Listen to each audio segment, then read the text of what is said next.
Welcome to Created Healthy. I'm Dawn Combs.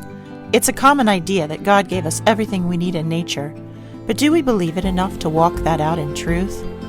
Often the very same people who say this go looking for answers on how to use food and medicine from man-made sources.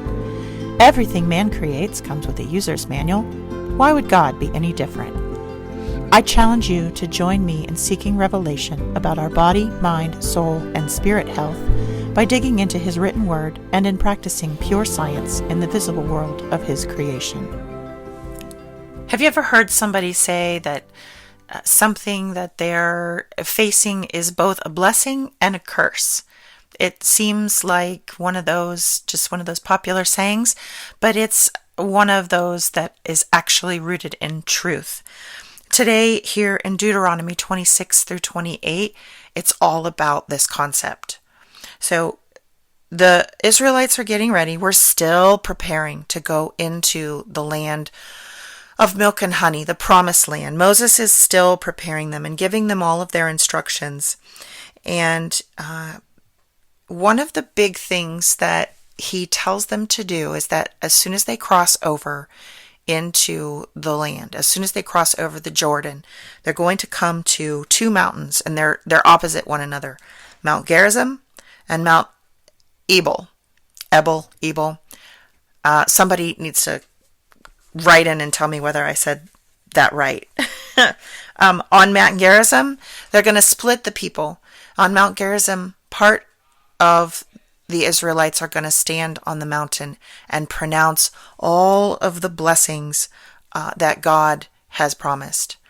And on the other side, on Mount Ebal, another portion of the Israelites are going to stand and pronounce all the curses that God has promised will happen if they don't listen.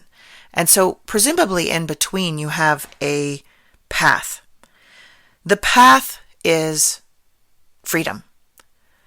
God's freedom, which it's foundational. It's been from the beginning of time. It's been from the beginning of humanity that God has gifted us with personal choice, autonomy, personal freedom. Freedom to choose Him or to not choose Him. And this freedom is glorious. It is amazing. It is one of the most awe-inspiring things about our relationship with God, that He has loosed us into this glorious place that He created, and then He allows us to make the choice. It's what makes our relationship real and authentic when we choose to have it, because God is not looking to force us to love Him. All of creation, as I read the Bible, is designed and innately given the task to praise God. Nature can't do anything else but praise and mirror and exemplify God's design and His love and His intention and all of the glory that He is. And then there's us. And we're made up of creation, but within us, He planted the ability to make the choice. And so when we choose to turn and love Him and choose to follow Him, it's glorious. When we choose to go the other way, it's terrible. It's awful. It is rebelling against what we see in nature. It's rebelling against our tissue, which is made up of nature. But we have the ability to do it. We're the only thing here on this planet that can. So here, God is getting ready. So far, He's been marching in the camp of the Israelites. He's been present. He has fed them from the sky. He has clothed them and given them shoes and taken care of them every single day. And they can see His presence and feel His presence. And they're walking with Him.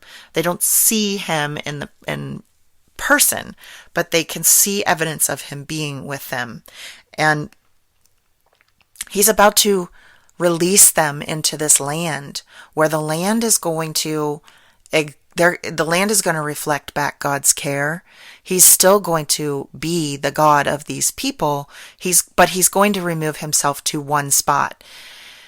some people are going to be far away from that spot where God is evidently residing, and they're going to have to make the choice. And so he's saying,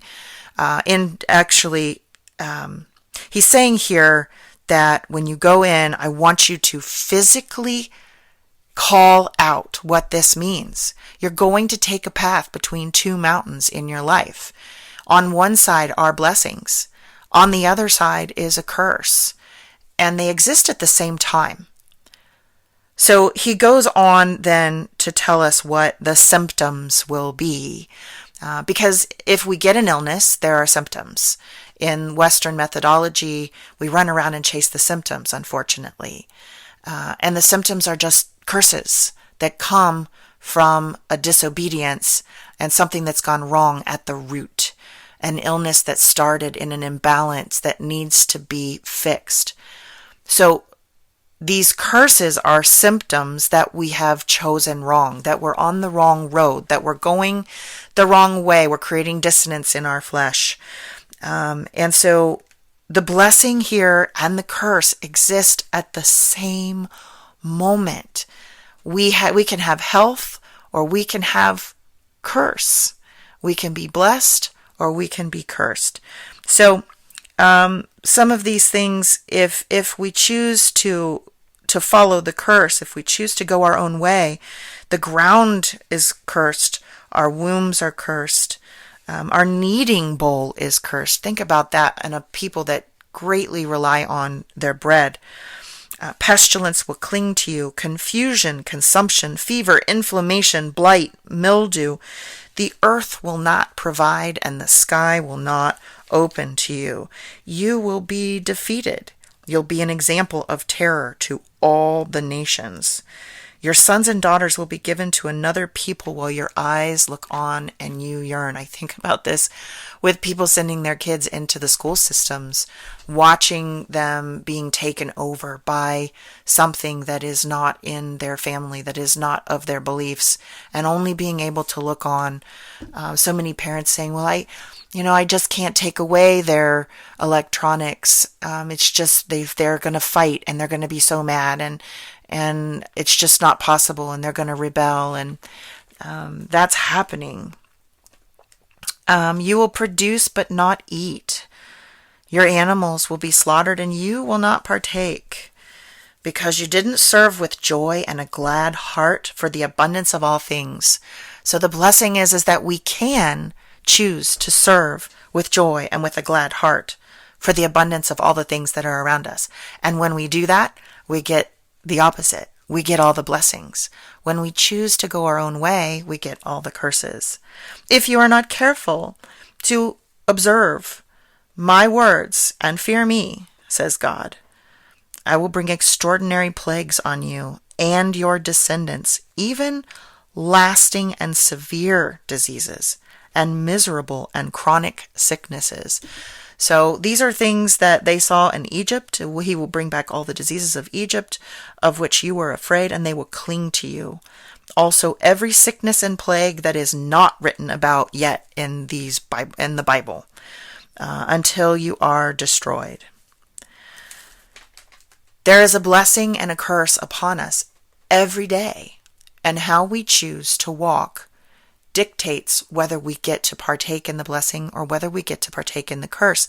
But it isn't that the curse comes at us from behind the bushes and we suddenly have bad things happen to us.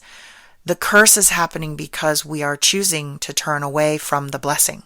It's that simple. Which mountain are you going to focus on? Which mountain are you looking at? Which mountain are you listening to?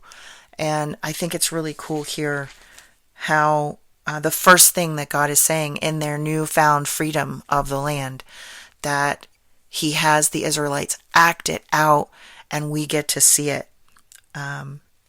It's definitely a really cool reminder. I pray that God is blessing you today with the insight to turn towards the blessing, to serve with a joyful and a glad heart, to think about all of the abundance that is around us instead of turning and focusing on the negative and the things that we believe we're missing out on. When we choose to turn, we can partake in the blessing. But if we don't, we have nothing before us but the curse. And it's a really, really awful way to live your life. I pray that God brings you back again to study and brings your curiosity here again on another day.